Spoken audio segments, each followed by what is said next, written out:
All right, everyone. Welcome to another edition of the Good Life Small Business Podcast. I'm your host, Brian Blakely, and I am pleased to be joined today by Chad Sutton, owner of Sandhills Sutton Speed and Supply in Halsey, Nebraska. So it is a pleasure for me to be back here. This is around where I'm from, God's country. So it's nice to be back. So Chad, welcome. Thank you.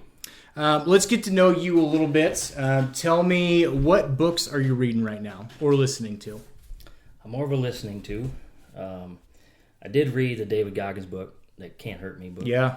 That was instrumental. Yep. The Rich Dad Poor Dad. Yep. Another one that was referred to me and is great. And now I'm trying to pass it on to my kids. Mm-hmm. We listen to it sometimes when we're driving around. Sure.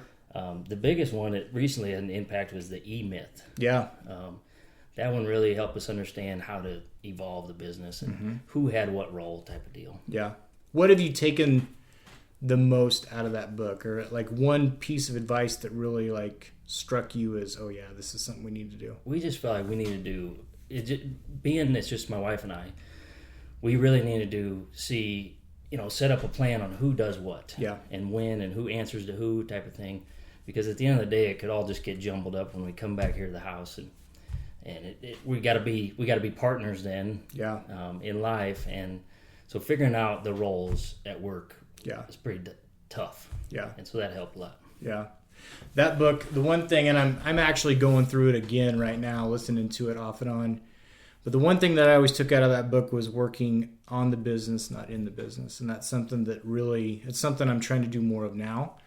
But it's something as a small business owner, it's really easy to just do the work and not necessarily work on making your business better. So, right. Yeah, I took that out of that. So, how about podcasts? You listen to many podcasts? I haven't so much anymore. I mean, we got here because of podcasts, because of people telling me to go do it. And, yeah.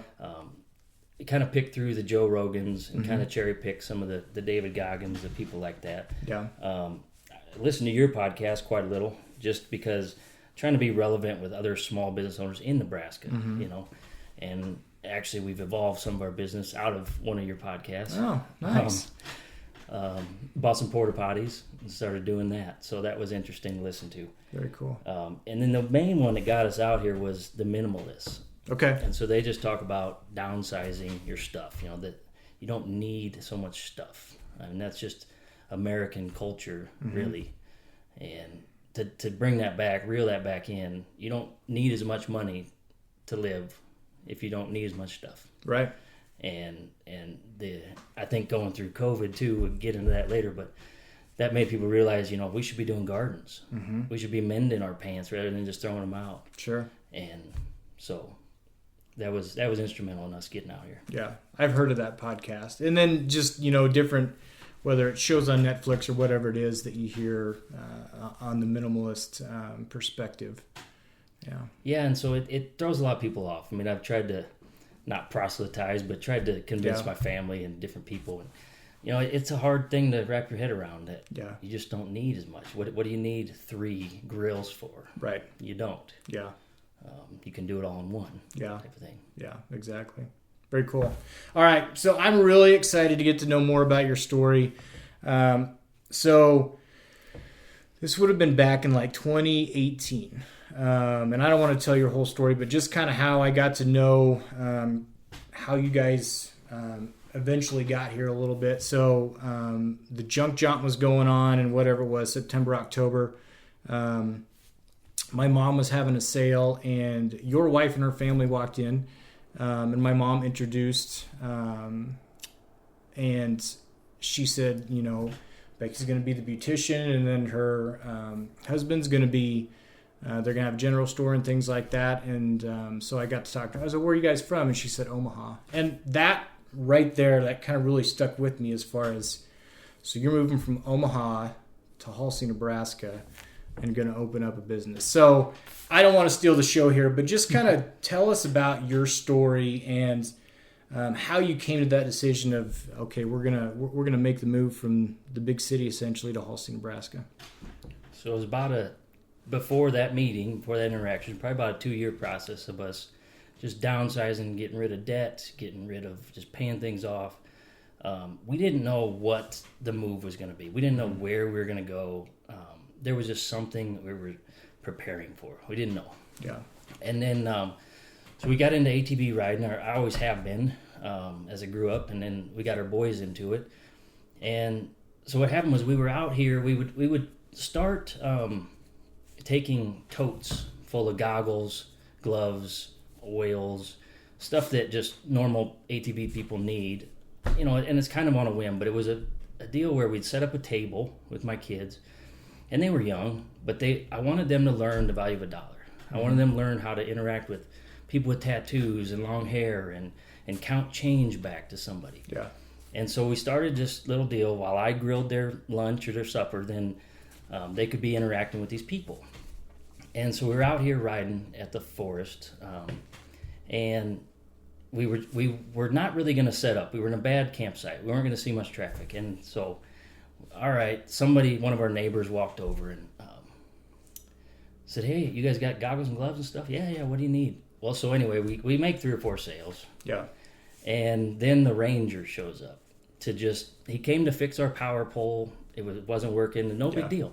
He said, "What are you guys doing here?" "Hey, man, I'm selling stuff. What are you looking for?" He says, "Well, here's a problem. I can't have you doing that on forest property. You gotta have a permit." I said, "Well, sell me the permit." And so anyway, it turned into this big ordeal. Yeah. So we shut down, and it might have been the next trip out here.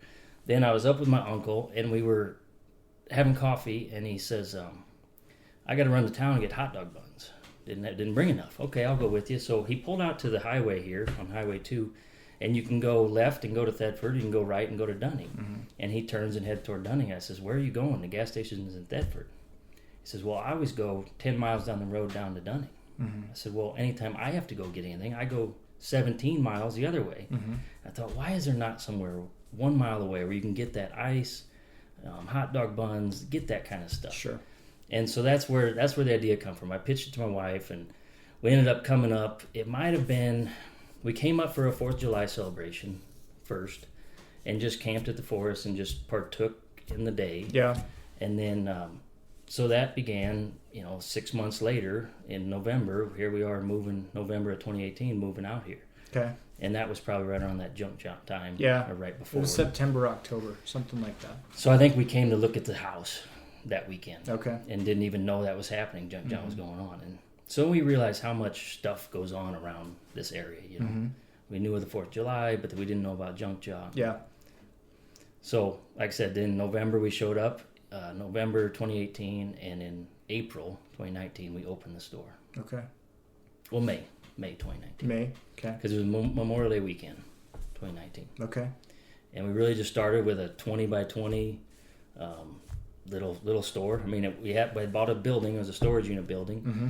And so we just started. We closed up 2 bays and rented the rest of the building as storage units. And that helped pay for the payment on the building every month. And as we've evolved every year, we just knock down another wall, take out the door, and just keep growing it. Yeah. Okay. Are you both from Omaha? Yes. Okay. And were you just coming out here to just go to the forest and just get away, essentially? Yeah, so that's all we ever did. Everybody comes out here to vacation and get away, and we ended up, we'd always do it twice a year because we'd go other places. Mm-hmm. But everybody comes out to just get away and decompress, right? Yeah. And why not live it? Why not live there? Yeah, absolutely. And I can't say we can completely decompress all the time. Yeah. Running a business, but it's been good. Slower pace. Much slower pace. Yeah. Had you ever been a business owner before? I was not.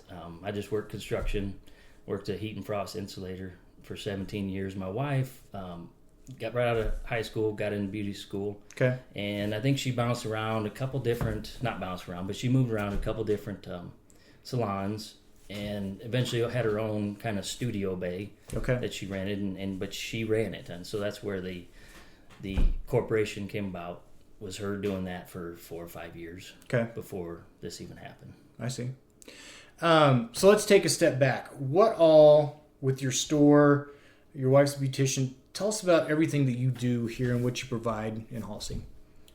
Well, yeah, the store is your camping essentials, your grocery essentials. I mean, we have milk and bread and cheese and stuff for the local people will come and get some things. Yeah.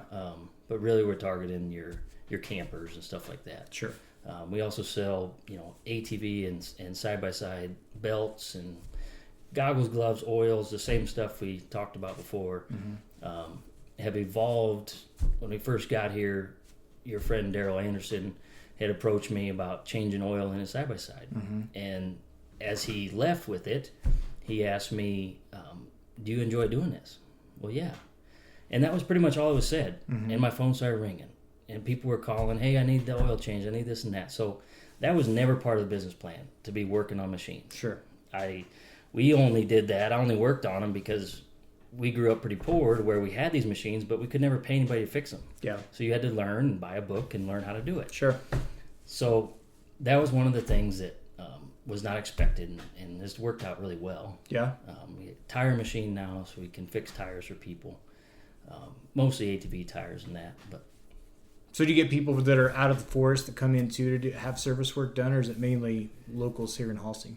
it's mainly locals. Okay. I mean, the forest traffic, they do bring people in, or people come in, but the problem is there's so many machines out in the world, Yeah. and you can't have all the parts. Sure. And you just can't. So you Yeah. try to keep some of the popular stuff and try to keep people going. I mean, we'll go above and beyond and try get people going the rest of the weekend. Mm-hmm. And just sometimes you can't. Yeah, that's the thing too, is they're here for the weekend. So if it's Right. anything major, they'll probably just go hang out and enjoy the rest of the weekend and Right. try it again some other time. Yeah. So how has the business evolved? So you said, you gave a good example there of where you're started to do the service work, but what are the things, did you come here with the idea of your wife being a beautician, just having the general store and having that be it? How's things evolved? What have you guys had to add? What is, as far as being a small business owner, that's probably part of the fun of the new things that you get to try and things like that. So what's that been like? It is fun. That's what you're right. The general store and she had a hair license in Nebraska, and you can take that anywhere. And so Yeah. that was a selling point that she can. Yes, she has to start new clientele. That was tough for her to wrap her head around. But now since then, I mean, really, we just try to listen to people. Again, you can't bring everything into the store that everybody recommends. Yeah. But if you get people that bring it up twice, then okay, it's time to bring it in. And so we've evolved there. The store has grown. I mean, like I said, I think now we started out as a 20 by 24 space, and I think we're at 80 by 24. Yep. I mean, it's grown exponentially. We also got just listened to other people and kind of heard needs and tried to fill voids. I mean, like we talked earlier, there's lots of opportunity out here. We're just trying to fill some of the smaller voids.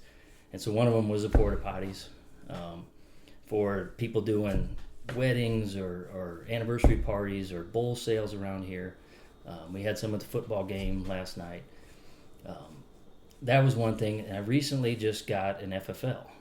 And so we're able to transfer guns to people. Oh. I'm still trying to get set up with enough distributors to be able to, buy the guns Yeah. directly. But mostly, and that's a problem, is everybody wants to go online and pick out their color and their caliber. And Sure. whatever. There's so many details. Gun people are very particular, which is Right. fine. Yeah. But it's hard to do. Yeah. Yeah. Is that probably your favorite part of being a small business owner, is the ability to do what you want, or is there something else that really, gets you going? No, I enjoy being in the E-Myth. It talks about one person is like the visionary. Yeah. And my wife gives me a lot of crap about it, but that's my kind of role. Is I dream up these things and poof, it happens. And she's nervous every time about all the different changes. Yeah. And knock on wood, so far one hasn't really failed. But we also don't extend ourselves that much. Sure. We built this thing with, like I said, the storage units were paying the rent on the building until we could fully do it ourselves with the store Sure. and everything else. We just don't overextend. Yeah. So if you were working on paying off debt when you were in Omaha, has that been part of the plan? Because as a small business owner, it can be hard at times where if you want to do something or if there's an opportunity there to go to the bank and take out a line of credit or credit card or whatever it may be. And maybe you've done some of that, but just talk about that, how the difficulty of maybe being patient and doing it a little bit of a time instead of just having it done because of, if you're a visionary, you think of all the things that you maybe could be doing. Talk about how you've been able to kind of manage that a little bit. Well, my wife's the one that manages that. Yeah. She's the one that reels me back in all the time. And you need that too. You do in the need relationship. That. And like I said, none of the things that we've bought into, invested into, are anything that anybody's going to lose their life or their home over. Right. For me or for us, that is the key. I mean, I realize lots of businesses, they leverage interest and leverage money that way. We just don't feel like that is appropriate for us. And again, because Halsey is a town of 69 people that has seasonal travelers come through, I don't feel like you can leverage huge amounts of money. Right. We do run an operating note that kind of gets you through the winter so that you can stock up your store for the busy season. Sure.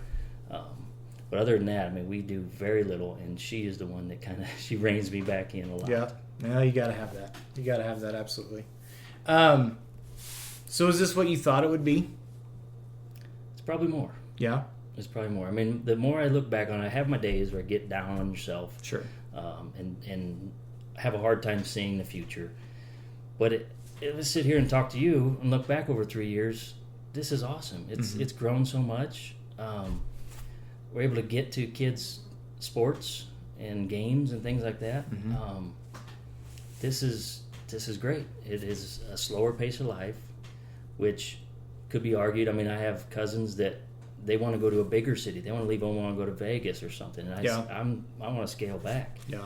And I think community is what this is about. I mean, coming out here, and we talked earlier, giving back, getting on boards and being a part of fire departments and giving things back has great, immense value. Yeah, absolutely. Building those relationships, and that's really, it's easy to do in a small town, but at the same time, being part of the community it really is vital. I mean, with not as many people here, and salted earth people, around here that are willing to do, whatever it takes to keep a community going. And it's great to have people come in and but you've got to be able to reach out and be part of that too. Yep. So that's awesome. Let's talk about, so you opened May of 2019, right before summer. Let's talk about not even a year later when COVID hit. Did that change how you guys operated quite a bit, or what was that period of time like for you? We were scared. I mean, my wife had to shut down cutting hair, and she become kind of a teacher then at that point through COVID. But we still don't know what a good year is, or a normal year, let's say. Yeah. Because yes, we opened, and then we had COVID, and then this year was kind of the fuel prices at $5+ a gallon. Sure. So people didn't travel. We've still grown. I mean, but we've done it incrementally. COVID was a little bit tough in the beginning. It was just scary, the unknown of are people going to come. But as soon as, because with COVID kind of broke, and then in like April, May, people start usually traveling, and because the weather gets good. Yeah. And people weren't necessarily traveling. But then by May, June, people realized, oh, wait, we can go outside and camp remote. Yeah. And camp, or I can work remote. And so then people started traveling, and it worked out okay for us. Yeah. It worked out pretty well. Good. During that time, I guess, was there anything maybe that you didn't do or hadn't taken the time to do in the past that maybe you implemented during that time? Or did you kind of say, okay, here's what we're going to focus on through the pandemic, and once we're out of this or we're on the other side of it, then maybe we can, from the innovative side, then we can focus on that? Well, that was about time when we pivoted and bought into the porta potties too. Okay. There was just a period there where if the store isn't going to support itself, and granted, we still had machines coming in. At some point, my wife was able to cut hair again. I mean, we still we still had a business going, and that's part of it, is just not being focused on one thing for us and for out here. You have to have your hands in multiple things. Yeah. And at some people say that then you can't do such a good job. Yeah. And there is something to that, but there's huge voids out here in the middle of the Sandhills that you have to fill. Lots of them. Yeah, absolutely. How long was it before your wife could cut hair again? I think she was down like 2 months. 2 months? Fully down 2 months, and then they were into the masks. Yeah. Did you have to close down the store at all? No, and neither of us, we don't think we ever got it. I mean, whether we were asymptomatic or not, I don't know. We never got it, so we never did have to fully close down. Got it. What's one thing you wish you were better at running your business? So I've listened to enough of your podcasts to know that everybody says marketing. We'll go with that. Yeah. But the other major one, I've been thinking about this. So the other major one is being able to say no. In the beginning of starting a business, you have to say yes to everything, everybody, until you can say no.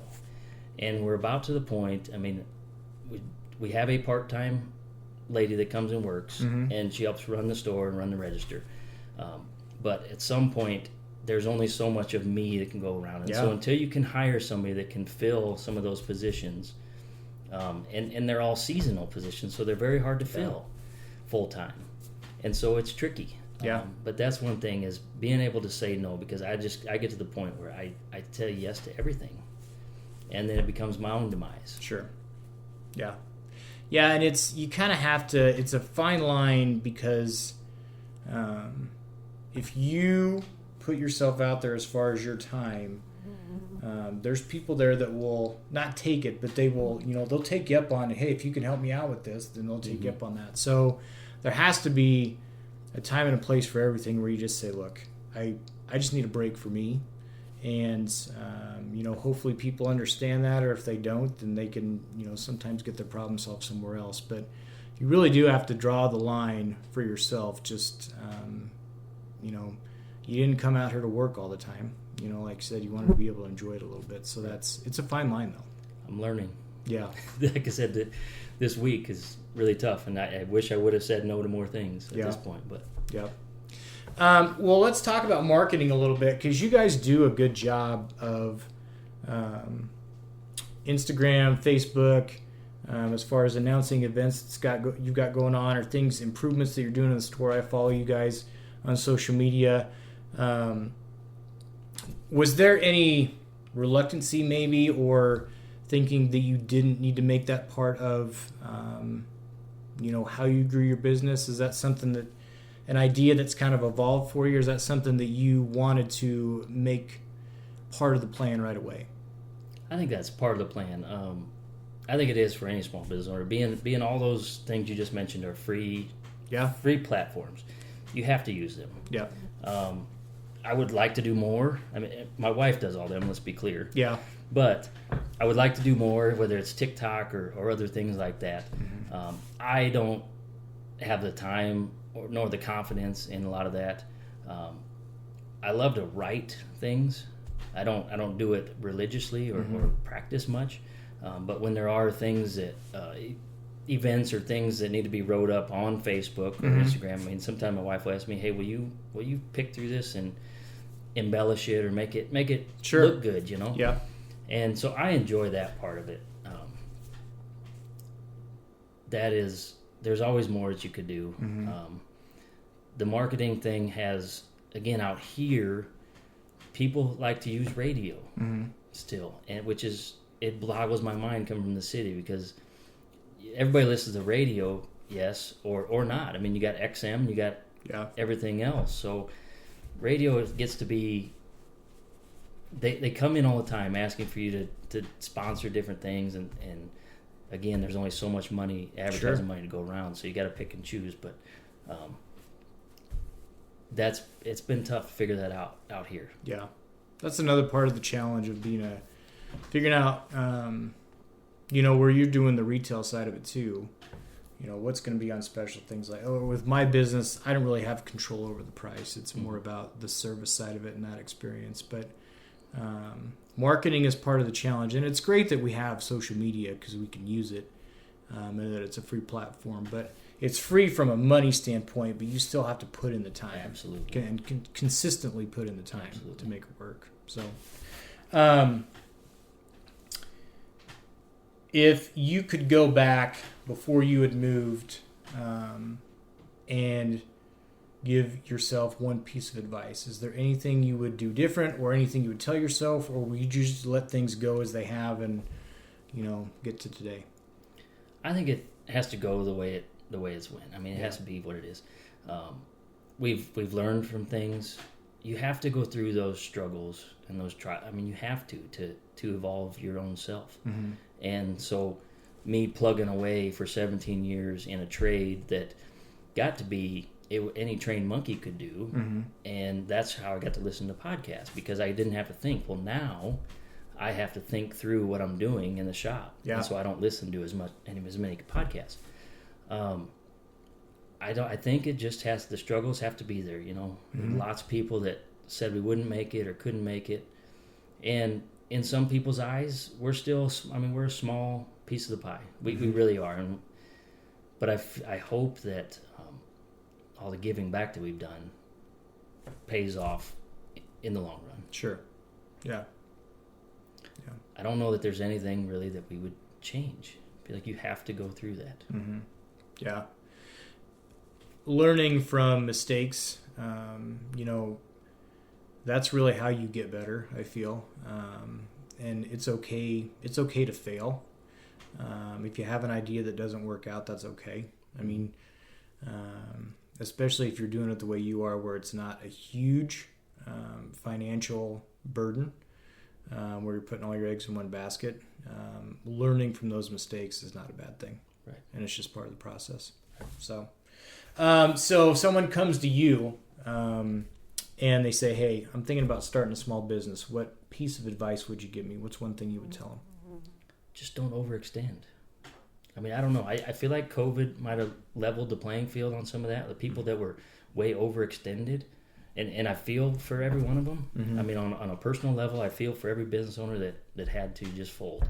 Yeah. I really do. And I don't know everybody's situation, but that would be the piece of advice, is don't overextend. Yeah. Like I said, we may have made $10,000 risks, or 20 maybe, Mm-hmm. but it was never anything that we were going to lose everything over. Right. And that would be the biggest thing for anybody, is just save your pennies beforehand. Mm-hmm. Have a little nest egg that you can get by on, whatever that number is to you, and then go for it. I mean, nothing happens from the sidelines. Yeah. You got to get on the field and play. That's exactly right. And I would throw in there too, and maybe you would agree with this or not, it's usually going to cost more than you think it will. Yes. There's going to be something that comes up, or price changes, or an idea that you have. It's usually going to cost more than what you think it is. And so now that's not a reason to not move forward, but just be ready for that. Yes. Would you agree? 100%. Yeah. 100%. Yeah, absolutely. Chad, this has been a ton of fun. Tell us about how we can learn more about you. Well, you mentioned the Facebook, Instagram. Those are the main platforms that you can communicate with us on. Yep. We don't have a website set up yet. Again, that's one of the things in the plan that we want to do when we can find the right person or pay the right person to do that. Yep. So Facebook, Instagram. We're here in Halsey, right in downtown. Yep. Or highway, I guess. We're not considered downtown, really. Right along Highway 2. Right along Highway 2. You can call us, 308-533-2323. Got it. So if you're coming out, I know we're at the end of summer, but if you're coming out to Halsey this year, if you're going camping at the forest next year, make sure you stop by, see these guys. They've got what you need for camping or whatever it may be. Best of luck to you guys. I think it's great. I think it's an awesome story to hear. Moving from Omaha out here again, this is home for me, so it means a little bit more maybe, but I just think it's awesome, and I wish you guys nothing but the best, and I think you'll do great. Well, thank you. We consider it home now too. Yeah, awesome. I mean, we've dug our feet in the sand. Yep, you're Sandhiller now. Yep. Thanks, Chad. Thanks, Brian.